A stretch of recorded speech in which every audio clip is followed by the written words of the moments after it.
আমাদের মধ্যে যে ব্যক্তি নিজেকে পরিশুদ্ধ করতে পারলো, যার আত্মশুদ্ধি হয়ে গেল, এই ব্যক্তি শেষ হাসি হেসে ফেললো, জান্নাতি হয়ে গেল, সাকসেস হয়ে গেল। ওয়াকাদ খাবা মান দাসাহা, আর যার নিজের আত্মাকে পরিশুদ্ধ করতে পারলো না, যার তাজকিয়া হলো না, যার পরিশুদ্ধি হলো না, যে অপবিত্র থেকে গেল, যার ভিতরে অহংকার আছে, দুনিয়ার মোহ আছে, যার ভিতরে হিংসা আছে, বিদ্বেষ আছে, অন্যের প্রতি শত্রুতা আছে, অন্তরের রোগে ভরা, তার অন্তর কলুষযুক্ত, তার দেহ হয়তো অনেক সুন্দর, সে হয়তো নামাজে পড়ে, সে হয়তো বাহ্যিকভাবে দাঁড়িয়েও রাখে, কিন্তু তার আত্মা যদি অপবিত্র হয়, আত্মা যদি পরিচ্ছন্ন না হয়, তার মনটা যদি নোংরা হয়, তার মনের ভিতরে যদি হারাম থাকে, তার ভিতরে বাতিনি গুনাহ যদি থাকে, তাহলে সে ক্ষতিগ্রস্ত, সে জাহান্নামী। এই কথা বলার জন্য আল্লাহ 11 বার টানা বিরতিহীন শপথ করেছে। দুর্ভাগ্যজনক বাস্তবতা হলো, 5 ওয়াক্ত নামাজ পড়ার ফরজ আমরা জানি, পর্দা করা ফরজ সেটা আমরা জানি, রমজান মাসে সিয়াম পালন করা ফরজ সেটাও আমরা জানি, যাকাত আদায় করা ফরজ সেটাও আমরা জানি, এরকম আরো বহু ফরজের কথা আমরা জানি। কিন্তু যেই ফরজের কথা আমরা বেশিরভাগ মানুষ জানি না বা আমাদের ধারণা নাই, সেটা হলো আত্মশুদ্ধি করা, এটাও ফরজ। নিজেকে পরিশুদ্ধ করা, যেটাকে কোরআনের ভাষায় বলা হয় তাজকিয়া।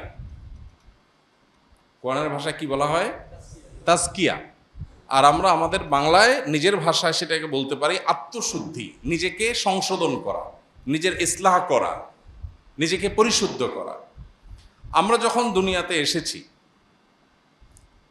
মাতৃগর্ভ থেকে যখন পৃথিবীর আলো আমরা দেখেছি, আমাদেরকে আল্লাহ যে অন্তর দিয়ে পৃথিবীতে প্রেরণ করেছেন, তখন আমাদের অন্তর ছিল সকল প্রকার কলুষতা থেকে মুক্ত। আমরা যখন মাতৃগর্ভ থেকে দুনিয়ার আলোতে এসেছি, তখন আমাদের কেউ আমাদের অন্তরে কোনো অহংকার লালন করতাম না। কি বলেন, কোনো দুধের শিশু কি অহংকারী হয়? কোনো দুধের শিশু কি কারোর সাথে অহংকার করে? কারোর প্রতি শত্রুতা করে? নাই। তার মানে আমরা যখন দুনিয়াতে এসেছি, আল্লাহ তাআলা আমাদেরকে যে অন্তরটা আমাদের বডিতে দিয়ে দিয়েছেন, সে অন্তরটা ছিল ফ্রেশ, কালিমা মুক্ত, কলুষ মুক্ত। সে অন্তরে কোনো ত্রুটি ছিল না, কোনো দাগ ছিল না, একেবারে ফ্রেশ। সে অন্তরে কোনো হিংসা, বিদ্বেষ, দুনিয়ার মোহ। একটা দুধের শিশুর কি দুনিয়ার মোহ থাকে? তার বাবার থাকতে পারে, তার মায়ের থাকতে পারে, তার মধ্যে দুনিয়ার মোহ। সে মায়ের বুক থেকে একটু দুধ আহরণ করতে পারলে সে খুশি, তার আর চাহিদা নেই। তো একজন মানুষের অন্তরে যত রকমের অশুদ্ধ, ভুল বা খারাপ চিন্তা আসতে পারে, এর সবগুলো থেকে পরিচ্ছন্ন, পবিত্র থাকে একটা কোমলমতি শিশুর অন্তর। তো আল্লাহ রাব্বুল আলামিন যখন আমাদেরকে দুনিয়াতে পাঠিয়েছেন, তখন আমরা ফ্রেশ, পরিচ্ছন্ন অন্তর নিয়ে এসেছি। এরপর আমরা যখন আস্তে আস্তে বড় হয়েছি, আমাদের পরিবেশ, প্রতিবেশ, আমাদের আশপাশ, আমাদের গণ্ডি, আমাদের চৌহদ্দি এবং আমাদের এনভায়রনমেন্ট, আমাদের সহচর, আমরা যাদের সাথে উঠা বসা করছি, যে জায়গায় যাচ্ছি, এই সব কিছু থেকে আমাদের অন্তর ধীরে ধীরে ধীরে ধীরে নানান কলুষ এবং কালিমা ধারণ করতে করতে করতে এমন একটা পর্যায়ে চলে গেছে যে এই অন্তরটা এখন এতটা রোগাক্রান্ত, এতটা ময়লাযুক্ত, এতটা কালিমাযুক্ত, যে অন্তর দিয়ে এখন ভালো আর মন্দ পরখ করা আমাদের জন্য কঠিন হয়ে যাচ্ছে। আর সেই কারণে এই অন্তরটাকে পরিচ্ছন্ন করা, ক্লিন করা, এটাকে পবিত্র করা, এটার যেই কালিমাগুলো লেগে গেছে সেগুলো থেকে এটাকে ধুয়ে মুছে সাফ করা, এটা আমাদের জন্য একটা ফরজ, একটা অপরিহার্য কর্তব্য। কোরআনে আল্লাহ তাআলা যেটা আমাদেরকে বারবার করবার নির্দেশ করেছেন। আল্লাহ রাব্বুল আলামিন আমাদের নবী করিম সাল্লাল্লাহু আলাইহি সাল্লামকে যে পাঠিয়েছেন, মৌলিকভাবে তার প্রধানত 3টি কাজের কথা আল্লাহ কোরআনে উল্লেখ করেছেন। ইব্রাহিম আলাইহিস সালাম, যিনি আমাদের স্বপ্নদ্রষ্টা ছিলেন, যিনি মুসলিম হিসাবে আমাদের নামকরণ করেছেন, যিনি আমাদের আদর্শিক পিতা, যিনি আমাদের নবী মুহাম্মদ সাল্লাল্লাহু আলাইহি সাল্লামের বংশানুক্রমিক পিতা, যিনি ইহুদিদেরও বংশানুক্রমিক পিতা, যাকে বলা হয় আবুল আম্বিয়া। তো সেই ইব্রাহিম আলাইহিস সালাম, তিনি আল্লাহর কাছে দোয়া করেছেন, রব্বানা ওয়াবআস ফীহিম রাসূলাম মিনহুম, আল্লাহ আমার বংশধরদের মধ্যে এমন একজন রাসূল আপনি পাঠান, এটা আপনার কাছে আমার আরজি, দোয়া, যিনি তাদের তার আয়াতগুলো পাঠ করে মানুষকে শোনাবে, অর্থাৎ ওহির কথা মানুষকে জানিয়ে দিবে যে এই পথে মানুষের কল্যাণ আর এই পথে মানুষের ক্ষতি, এই জিনিসটা জানিয়ে দিবে। আল্লাহর আদেশগুলো মানুষকে জানিয়ে দিবে, আদেশ নিষেধগুলো জানিয়ে দিবে, এবং মানুষকে কিতাব এবং হিকমা শিক্ষা দিবে, এবং মানুষকে পরিশুদ্ধ করবে। তিনটা কাজ। আল্লাহ রাব্বুল আলামিন ইব্রাহিম আলাইহিস সালামের দোয়া কবুল করে যখন আয়াত নাজিল করলেন, তখন আল্লাহ রাব্বুল আলামিন বলেছেন, লাকাদ মান্নাল্লাহু আলাল মুমিনিনা ইয বাআসা ফীহিম রাসূলাম মিন আনফুসিহিম ইয়াতলু আলাইহিম আয়াতি ওয়া ইউযাক্কিহিম ওয়া ইউআল্লিমুহুমুল কিতাবা ওয়াল হিকমা। এখানে ইব্রাহিম আলাইহিস সালাম যখন দোয়া করেছেন, তখন তিনি বলেছেন, আল্লাহ আমার বংশধরদের মধ্যে এমন রাসূল প্রেরণ করেন যে রাসূল আপনার আয়াত মানুষকে পাঠ করে শোনাবে, যে রাসূল মানুষকে আল্লাহর কালাম এবং হিকমত শিক্ষা দিবে, এবং যে রাসূল মানুষকে পরিশুদ্ধ করবে। এই যে মানুষ খারাপ পথে চলে যায় তাদেরকে সঠিক পথে ফিরে আনবে, আত্মশুদ্ধির কাজ করবে, সংশোধনের কাজ করবে। এখানে ইব্রাহিম আলাইহিস সালাম সিরিয়াল করতে গিয়ে 1 নম্বরে এনেছেন আল্লাহর আয়াত তেলাওয়াত করা, 2 নম্বরে এনেছেন মানুষকে কোরআন এবং সুন্নাহ বা হিকমার তালিম দেওয়া, আর 3 নম্বরে এনেছেন তাজকিয়া বা পরিশুদ্ধ করা মানুষকে। আল্লাহ তাআলা যখন ইব্রাহিম আলাইহিস সালামের দোয়া কবুল করে আয়াত নাজিল করেছেন, তখন আল্লাহ বলেছেন যে ঈমানদারদের প্রতি আল্লাহ তাআলা অনুগ্রহ করেছেন, এবং অনুগ্রহ করে আল্লাহ তাআলা ইব্রাহিম আলাইহিস সালামের দোয়া কবুল করে একজন রাসূল প্রেরণ ঠিকই করেছেন। তিনি হলেন মুহাম্মদ সাল্লাল্লাহু আলাইহি সাল্লাম, এবং তার ডিউটি কি? ইব্রাহিম আলাইহিস সালাম যে 3টা বলেছেন, আল্লাহও সেই 3টাই বলেছেন, অর্থাৎ ইব্রাহিম আলাইহিস সালাম সঠিক অ্যাড্রেস করেছেন। নবীর ডিউটি 3টা, এই 3টা ডিউটির মধ্যে সিরিয়াল ইব্রাহিম আলাইহিস সালাম তাজকিয়াকে 3 নম্বরে রেখেছেন। আল্লাহ কোরআনে যখন সেটা উল্লেখ করতে গেছেন, তখন সিরিয়ালে তাজকিয়াকে 2 নম্বরে উঠে এনেছেন। আল্লাহ বলেছেন, আয়াতটা কি? লাকাদ মান্নাল্লাহু আলাল মুমিনিনা ইয বাআসা ফীহিম রাসূলাম মিন আনফুসিহিম। এর পরের অংশ কি? ওয়া ইউযাক্কিহিম। আল্লাহ তাআলা ইব্রাহিম আলাইহিস সালামের দোয়া কবুল করে ঈমানদারদের প্রতি অনুগ্রহ করেছেন, তাদের মধ্য থেকে একজনকে রাসূল হিসেবে প্রেরণ করেছেন, তিনি মুহাম্মদ সাল্লাল্লাহু আলাইহি সাল্লাম। তার ডিউটি কি? মানুষকে কোরআন এবং সুন্নাহর আল্লাহর যে ওয়াহি সেটা পাঠ করে শোনানো, যে আল্লাহ এটা বলেছেন, এটা নিষেধ করেছেন।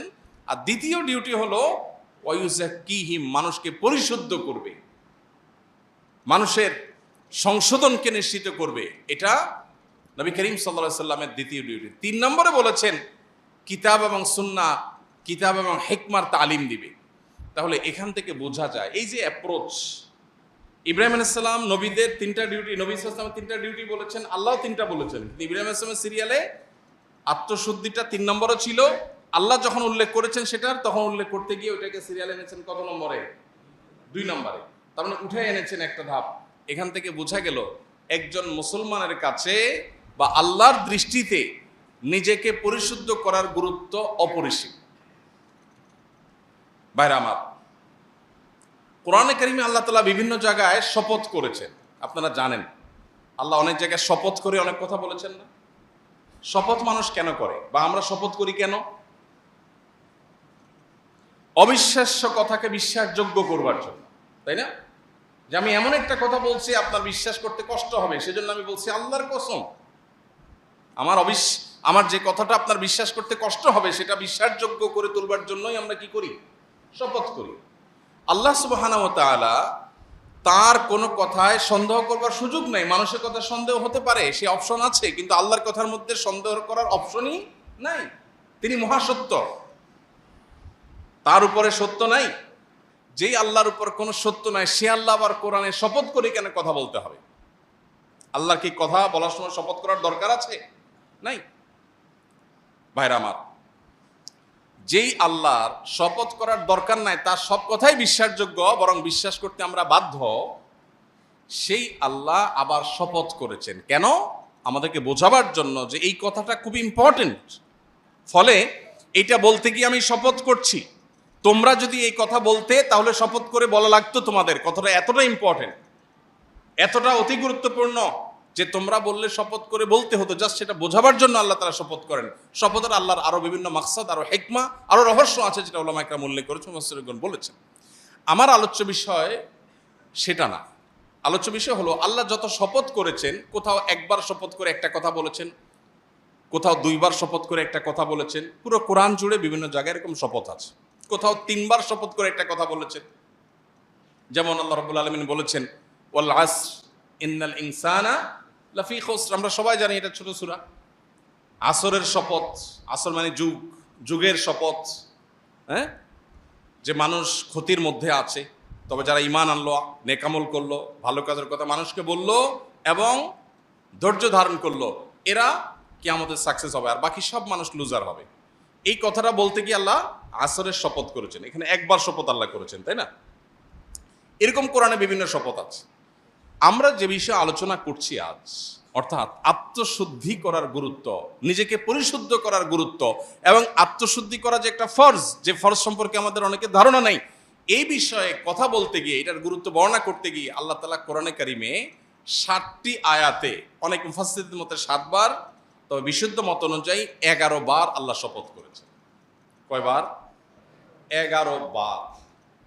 আপনি একটু চিন্তা করুন তো, আপনি কোনো কথা বলতে গিয়ে যদি আমাকে বলেন আল্লাহর কসম, আল্লাহর কসম, আল্লাহর কসম, এটা কি এনাফ না? যথেষ্ট না?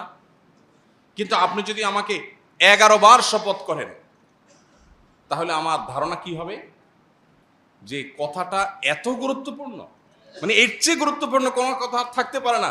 পুরো কোরআনে কোথাও এত বেশি সংখ্যক বার শপথ করে আল্লাহ কোনো কথা বলেন নাই। পুরো কোরআনে একটা কথা বলবার জন্য আল্লাহ 11 বার টানা শপথ করেছেন, বিরতিহীন শপথ করেছেন। সূরাতুশ শামসের মধ্যে আল্লাহ কি শপথ করেছেন?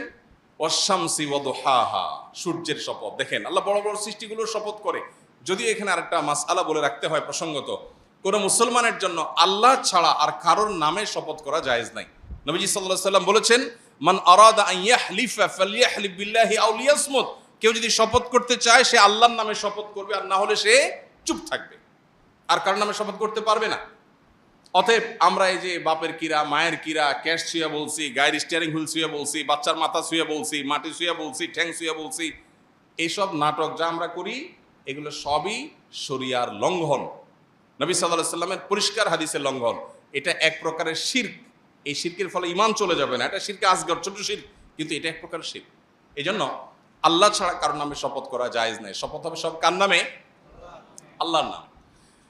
এখন আল্লাহ রাব্বুল আলামিন তিনি নিজেও তার জাতের শপথ করেছেন।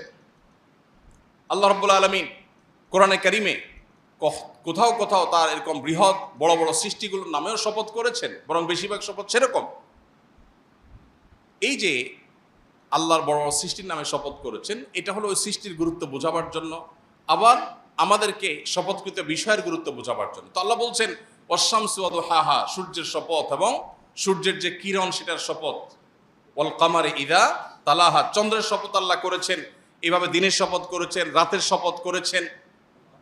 ওয়াল আরদি ইযা তাহাহা, ভূমণ্ডলের শপথ করেছেন। ওয়াস সামাই ওয়া মা বানাহা, নবমণ্ডল এবং সেখানে যা কিছু আছে সেগুলোর শপথ করেছেন। এরকম এতগুলো বিষয়ে শপথ করে আল্লাহ বলছেন কদ আফলাহা মান যাক্কাহা। এতবার শপথ করে তোমাদেরকে বলছি বান্দারা শুনো, তোমাদের মধ্যে যে ব্যক্তি নিজেকে পরিশুদ্ধ করতে পারলো, যার আত্মশুদ্ধি হয়ে গেল, এই ব্যক্তি শেষ হাসি হেসে ফেললো, জান্নাতি হয়ে গেল, সাকসেস হয়ে গেল। ওয়াকাদ খাবা মান দাসাহা, আর যার নিজের আত্মাকে পরিশুদ্ধ করতে পারলো না, যার তাজকিয়া হলো না, যার পরিশুদ্ধি হলো না, যে অপবিত্র থেকে গেল, যার ভিতরে অহংকার আছে, দুনিয়ার মোহ আছে, যার ভিতরে হিংসা আছে, বিদ্বেষ আছে, অন্যের প্রতি শত্রুতা আছে, অন্তরের রোগে ভরা, তার অন্তর কলুষযুক্ত, তার দেহ হয়তো অনেক সুন্দর, সে হয়তো নামাজে পড়ে, সে হয়তো বাহ্যিকভাবে দাঁড়িয়েও রাখে, কিন্তু তার আত্মা যদি অপবিত্র হয়, আত্মা যদি পরিচ্ছন্ন না হয়, তার মনটা যদি নোংরা হয়, তার মনের ভিতরে যদি হারাম থাকে, তার ভিতরে বাতিনি গুনাহ যদি থাকে, তাহলে সে ক্ষতিগ্রস্ত, সে জাহান্নামী। এই কথা বলার জন্য আল্লাহ 11 বার টানা বিরতিহীন শপথ করেছে। ভাইরা আমার, তাহলে যেই ফরজটার ব্যাপারে আল্লাহ তাআলা কোরআনে এত গুরুত্ব আরোপ করেছেন, যেই কথা বলতে গিয়ে টানা 11 বার শপথ করেছেন 7টি আয়াতের মধ্যে, সেই বিষয়টা আমাদের কাছে সবচেয়ে অবহেলিত। এটা ইন্টারেস্টিং বিষয়। যে জিনিসটা কোরআন হাদিসে যত বেশি গুরুত্বপূর্ণ হবে, শয়তান সেটা আমাদেরকে তত বেশি ভুলিয়ে রাখবে। শয়তান তত বেশি আমাদেরকে ভুলিয়ে রাখবে। যেমন কোরআনে কারীমের পাতায় পাতায় আপনি শয়তান সম্পর্কে ধারণা পাবেন। আপনি যদি কোরআন পড়েন, আপনি দেখতে পাবেন আল্লাহ আপনাকে ধারণা দিচ্ছেন শয়তান থেকে সাবধান থাকবা, শয়তান থেকে কেয়ারফুল থাকবা, শয়তান কিন্তু তোমাদের শুধু শত্রু, সে কিন্তু আদু ও মুবিন, আল্লাহ বারবার বলেছেন। কিন্তু ইন্টারেস্টিং বিষয়, শয়তান সম্পর্কে কোনো আলোচনা নেই। শয়তান বিষয়টা এখন আমাদের কাছে অনেকটা বায়বীয় বিষয়ে পরিণত হয়ে গেছে। আজ থেকে 10, 20, 30 বছর পরের যে প্রজন্ম আসবে, আল্লাহ না করুন এমন না হয় যে তখনকার প্রজন্মের কাছে শয়তান বলতে জাস্ট একটা কাল্পনিক বিষয়, এটা অবাস্তব বিষয়, এরকম ধারণা না হয়। এখন যেরকম আমাদের অনেক মুসলিম ভাই বোন আছেন যারা বলে, আমার কাছে অনেক অনেক ধরনের মানুষজন আসে। একজন পাওয়ারফুল পলিটিশিয়ান তিনি আসছেন কিছুদিন আগে, এসে বললেন যে ভাই আমি জিন জাদু বিশ্বাস করি না, জিন জাদু বিশ্বাস করি না। এখানে বিশ্বাসের জায়গাটা পরিষ্কার করা দরকার। একজন মানুষ তিনি আসলে কি মানসিক রোগী নাকি তিনি জিনে আক্রান্ত, এটা নিয়ে আমার সন্দেহ হতেই পারে এবং আমি এটা ডিনাই করতেই পারি না। আমার মনে হচ্ছে এটা মানসিক রোগী। আপনি যতই বলেন না এটা জিনে ধরা রোগী, আমি এটা ডিনাই করতেই পারি, কোনো অসুবিধা নেই, কারণ এটা আসলে কি সেটা ডায়াগনোসিস তো নিশ্চিতভাবে হয় নাই। সো এটা অস্বীকার করলে কিছু হবে না। কিন্তু যদি আপনি বলেন জিন বলতে কিছু নাই, আপনি যদি বলেন যে ব্ল্যাক ম্যাজিকের কোনো ক্রিয়া নাই, ব্ল্যাক ম্যাজিক বলতে কিছু নাই, তাহলে আপনার ঈমান নিয়ে প্রশ্ন উঠবে। বিকজ কোরআনে আল্লাহ তাআলা এগুলোর অস্তিত্ব আছে বলেছেন, আপনি সেটাকে অস্বীকার করেছেন। এখন যেটা হয়েছে সমস্যা, সেটা হলো আমরা এত বেশি বিজ্ঞান নির্ভর হয়েছি, সায়েন্সকে আমরা এখন খোদা বানায় বসে আছি, নাউজুবিল্লাহ। বিজ্ঞানকে আমরা এখন খোদা বানায় বসে আছি, কারণ বিজ্ঞানের আয়না দিয়ে আমরা ভালো মন্দ দেখার চেষ্টা করি, বিজ্ঞানের কষ্টি পাথর দিয়ে আমরা সত্য অসত্য নিরূপণ করার চেষ্টা করি। এটা হলো আমাদের সবচেয়ে বড় ভুল পদক্ষেপগুলোর একটা, বিনয়ের সাথে বলতে হয়, এটা আমাদের সবচেয়ে বড় ভুল ধারণাগুলোর মধ্যে থেকে একটা। আমাদের তরুণ শিক্ষিত একটা বড় অংশ আছে সমাজের, যারা এই ভুলটা নিজের অজান্তে করে ফেলছে। বিজ্ঞান কি কখনো সত্য অসত্যের মাপকাঠি হতে পারে? কেন হতে পারে না? আজকে বিজ্ঞান যেটাকে স্বীকার করেছে, 500 বছর আগে বিজ্ঞান কিন্তু এটাকে স্বীকার করে নাই, করেছে? আজকে যে জিনিসটা আবিষ্কার হয়েছে 500 বছর আগে যখন আবিষ্কার হয় নাই, তখন বিজ্ঞান কি ওইটার অস্তিত্বকে স্বীকার করত? তাহলে এখন যেটার অস্তিত্বকে বিজ্ঞান অস্বীকার করছে, হতে পারে 500 বছর পরে বিজ্ঞান আবিষ্কার করবে, স্বীকার করবে। সো বিজ্ঞান কখনো সত্য অসত্যের মাপকাঠি হতে পারে না। হ্যাঁ, বিজ্ঞান আমাদেরকে ইনফরমেশন দেয়, সত্য আবিষ্কারে সাহায্য করে, সন্দেহ নেই, কিন্তু এটাই একমাত্র সত্য অসত্য আবিষ্কারের বা নিরূপণের মানদণ্ড হতে পারে না। মানুষ, আল্লাহ রাব্বুল আলামিন যে মানুষকে অন্তর দিয়ে পাঠিয়েছেন, এই অন্তরকে পরিশুদ্ধ করবার গুরুত্ব এটা আল্লাহ তাআলা এত বেশি দিয়েছেন যে এটা করতে গিয়ে আল্লাহ তাআলা এতবার শপথ করে তারপর বলেছেন যে ব্যক্তি পরিশুদ্ধ করবে সে জান্নাতে যাবে, আর যে নিজেকে পরিশুদ্ধ করতে পারবে না সে জাহান্নামে যাবে। আল্লাহ রাব্বুল আলামিন আত্মশুদ্ধি বা নিজেকে সংশোধন করবার গুরুত্ব বুঝাতে গিয়ে কোরআন কারিমে আরেকটা আয়াতে আল্লাহ তাআলা বলেছেন, ইয়াউমা লা ইয়ানফা'ু মালুন ওয়ালা বানুন ইল্লা মান আতাল্লাহা বিকলবিন সালিম। আল্লাহ বলেছেন কিয়ামতের দিন মানুষের কোনো সম্পদ অথবা মানুষের সন্তান সন্ততি, কার কত সন্তান, কার কত বংশধর, কার সন্তানরা কত শিক্ষিত, কত এডুকেটেড, কে কত রত্নগর্ভা মা, কে কত গর্বিত পিতা, এগুলোর কোনো কিচ্ছু আখেরাতে কোনো কাজে আসবে না।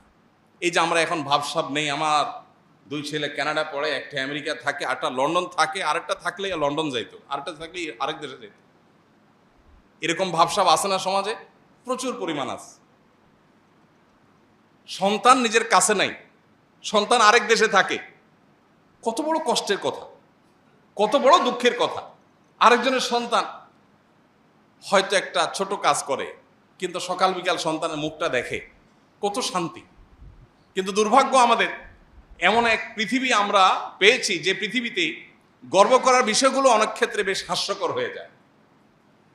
তো যাই হোক, এই যে সন্তান নিয়ে গর্ব বা সম্পদ নিয়ে গর্ব করি, আল্লাহ বলছেন ইয়াউমা লা ইয়ানফা'ু মালুন ওয়ালা বানুন, তোমার সন্তানের গর্ব কিংবা তোমার অমুক অ্যাসেট আছে, তমুক অ্যাসেট আছে, এটাও আমার, ওইটাও আমার, এটা আমি কামাই করেছি, সেটা আমি করেছি। মানুষ গল্প দিতে দিতে শেষ। আজকাল যত মানুষ পাবেন, গল্প দেয়া মানুষ ছাড়া মানুষ পাওয়া খুব ডিফিকাল্ট হয়ে গেছে, খুবই টাফ। যাকেই পাবেন বসলে দেখবেন গল্প শুরু হয়ে গেছে। কি হয়েছে ভাই, এখানে আমার একটা ফ্ল্যাট আছে আর কি, এই দোকানটা আল্লাহ দিছে আর কি ভাই, আমার কিছু না, আল্লাহ দিছে, এটা আমি দেখভাল করি আর কি ভাই, মালিক না, আমি নিজের মালিক বলি না। মানে ভাবসাব জাহিরেরও একটা মুনশিয়ানা আছে, মানে অহংকারেরও বেশ দারুণ ক্রিয়েটিভ উপায় আছে। এই বাড়িটা আমি দেখভাল করি আরে ভাই, আমি দারোয়ান আর কি ভাই, মালিক তো আল্লাহ আসলে। আহা, কত বিনয়, সুবহানাল্লাহ। কেন আপনার ইনফরমেশনটা না জানলে আমার কি ক্ষতি হইতো? আপনি আমাকে ইনফরমেশনটা দিয়ে কি উপকার করলেন? আপনি এই বাড়ির মালিকটা না জানলে আমার কি সমস্যা হইতো? কিন্তু যার কাছেই যাবেন, বসবেন, 5 মিনিট সুযোগ পাইলে আর কিছু না পারলে বলবে অমুক এমপি সাহেব আমার তালতো ভাইয়ের খালাতো ভাইয়ের দোস্ত, মানে কিছু একটা তাকে বলতে হবে। এই যে মানুষের অহংকার, এই যে মানুষের গর্ব, আল্লাহ বলছেন ইয়াউমা লা ইয়ানফাউ মালুন ওয়ালা বানুন। সম্পদ পাহাড় নিয়ে যেতে পারো, সম্পদের পাহাড় কিংবা সন্তান, গর্ব করার মতো সন্তানের বিশাল বহর নিয়ে যেতে পারো, কিয়ামতের দিন এগুলো কোনোটা গল্প তোমার মুখ দিয়ে আসবে না, কারণ এগুলো সবগুলো তোমার মনে হবে পরিষ্কার হবে, এগুলো কোনোটা তোমার কাজে আসবে না। একটা জিনিস কাজে আসবে, কি? ইল্লা মান আতাল্লাহা বিকলবিন সালিম। কেউ যদি আল্লাহর কাছে এমন একটা মন, এমন একটা অন্তর নিয়ে হাজির হতে পারে যে অন্তরটা পবিত্র। সালিমের অর্থ পবিত্র অবশ্য না, সালিম মানে সুস্থ। সালিম মানে কি? সুস্থ। যে অন্তরটা সেফ, নিরাপদ, সুস্থ, স্বাভাবিক, যে অন্তরের ভিতরে দুনিয়ার মোহ নাই, হিংসা নাই, বিদ্বেষ নাই, খারাপ কিচ্ছু নাই, অন্তরটা ফ্রেশ, এই ব্যক্তির এই অন্তরটা কিয়ামতের দিন কাজে আসবে। এজন্য ভাই, নিজেকে পরিশুদ্ধ করবার গুরুত্ব আমাদের বুঝতে হবে। সোশ্যাল মিডিয়ার এই যুগে আমরা সবাই অলমোস্ট নিজের চাইতে পরকে নিয়ে বেশি ভাবি।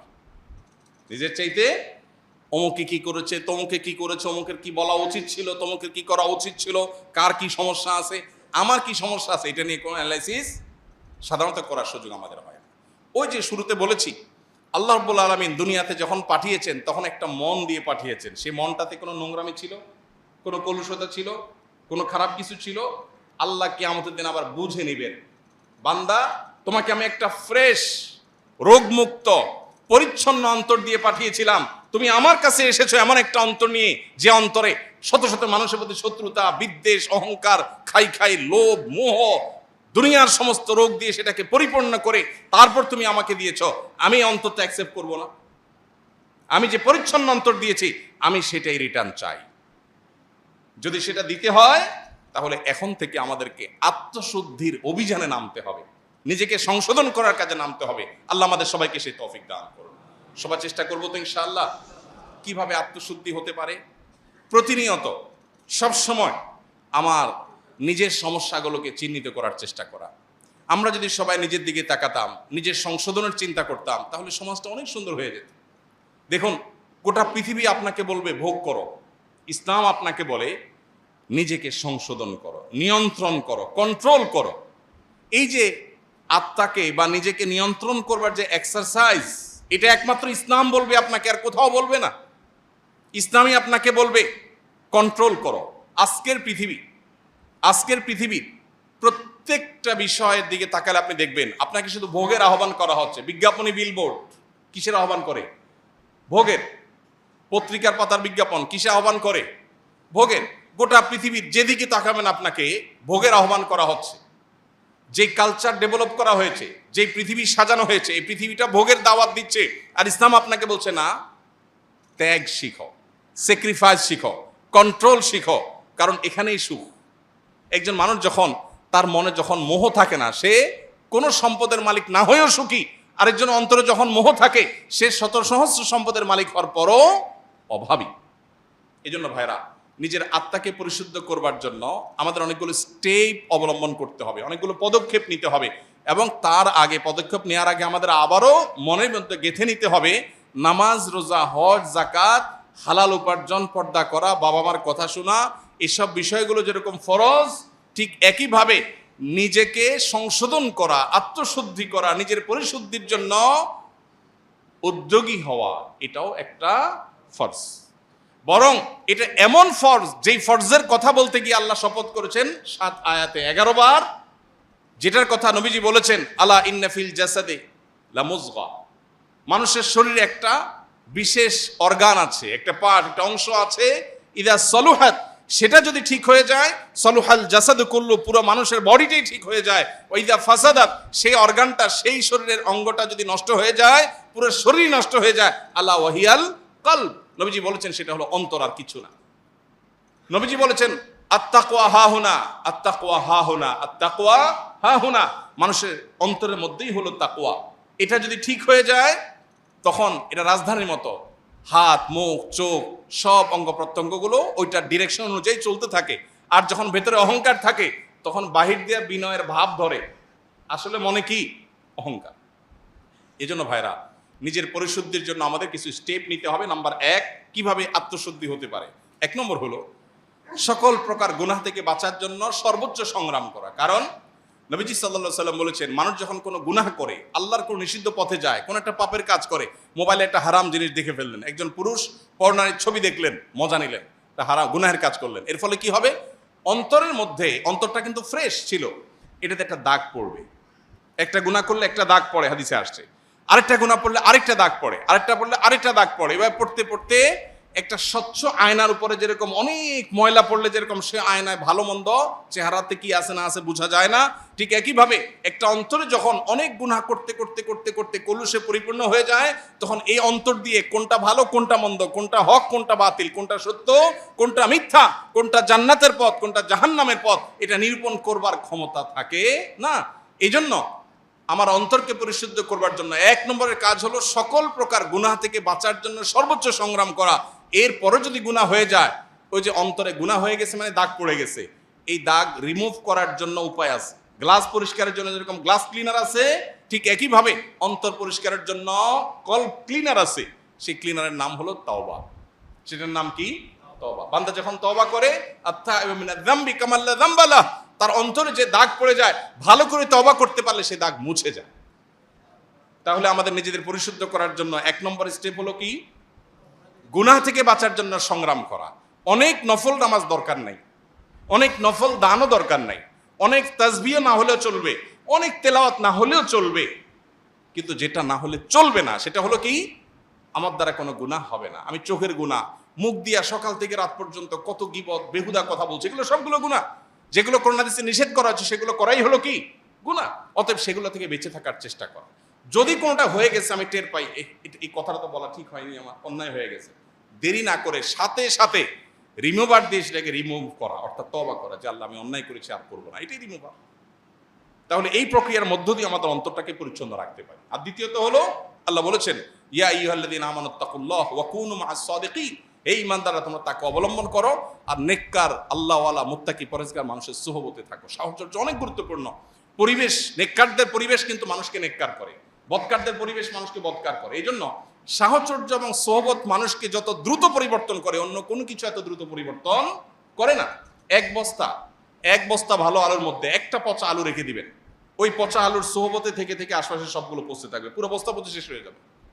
এই জন্য ভালো মানুষ, ভালো পরিবেশ, যে মানুষগুলোর অন্তরে দুনিয়ার মোহ নাই, আল্লাহওয়ালা, দুনিয়ার খাই নাই, তার সাথে চললে আপনার মধ্যে মানসিকতা আসবে। বিনয়ী মানুষের সাথে চললে আপনার মধ্যে বিনয় আসবে। সোহবতের জন্য আল্লাহওয়ালা মুত্তাকি মানুষ, নেককার মানুষদের সাহচর্য অবলম্বন করা, এটা 2 নম্বর করণীয়। 3 নম্বর করণীয়, আল্লাহর কাছে চোখের পানি ফেলে দোয়া করা। নবী সাল্লাল্লাহু আলাইহি ওয়াসাল্লাম আল্লাহর কাছে দোয়া করতেন। কি দোয়া করতেন? আল্লাহুম্মা আতি নাফসি তাকওয়াহা ওয়া যাক্কিহা ওয়া আনতা খায়রু মান যাক্কাহা। বহু আমরা যে টপিকে আলোচনা করছি এই টপিকেই দোয়া। হে আল্লাহ, আমার অন্তরকে আপনি পবিত্র করে দিন, এটার পরিশুদ্ধ করে দিন, নোংরামি থেকে, কলুষতা থেকে আপনি পরিচ্ছন্ন রাখুন। আল্লাহর কাছে এই দোয়াটা সকাল সন্ধ্যা নবীজি নিবেদন করতেন, নিয়মিত আমাদের নিবেদন করতে হবে। অতএব ত্রিমুখী প্রচেষ্টা, গুনাহ থেকে বাঁচা, গুনাহ হয়ে গেলে তওবা করা, এবং নেককারদের সাহচর্য সোহবত, আর আল্লাহর কাছে চোখের পানি ফেলে দোয়া করা। আল্লাহ আমাদের সবাইকে পরিশুদ্ধ অন্তর নিয়ে আল্লাহর সাথে সাক্ষাতের তৌফিক দান করুন। আমাদেরকে আল্লাহ তাআলা কলবে সালিম নিয়ে আল্লাহর সামনে হাজির হওয়ার তৌফিক দান করুন। রোগাক্রান্ত অন্তরকে আল্লাহ তাআলা রোগমুক্ত করার উদ্যোগ গ্রহণ করার তৌফিক দান করুন। শয়তান আমাদেরকে অনেক কিছুই থেকে ভুলিয়ে রেখেছে। সবচেয়ে ইম্পর্টেন্ট বিষয়, আমার শরীরের সবচেয়ে বড় অর্গান, সবচেয়ে গুরুত্বপূর্ণ অংশ, আমার অন্তর নিয়ে মনোযোগ দেওয়ার, ফোকাস দেওয়ার সুযোগ আমার হয় নাই, কারণ শয়তান আমাকে ভুলিয়ে রেখেছে। বিদায় আজ থেকে সেদিকে মনোযোগ দেই। আমার সমস্যাগুলো কি আমি লিখে ফেলি, যে আমার ভিতরে কি কি রোগ আছে, কি কি বদরোগ আছে। আমি খাই করি, লোভ করি, অহংকার করি, মানুষকে ছোট করি, তাচ্ছিল্য করি, কি কি রোগ আছে লিখে ফেলি, এবং সেগুলো একটা একটা করে রিমুভ করার জন্য প্ল্যান প্রোগ্রাম করি। আল্লাহ রাব্বুল আলামিন আমাদের সবাইকে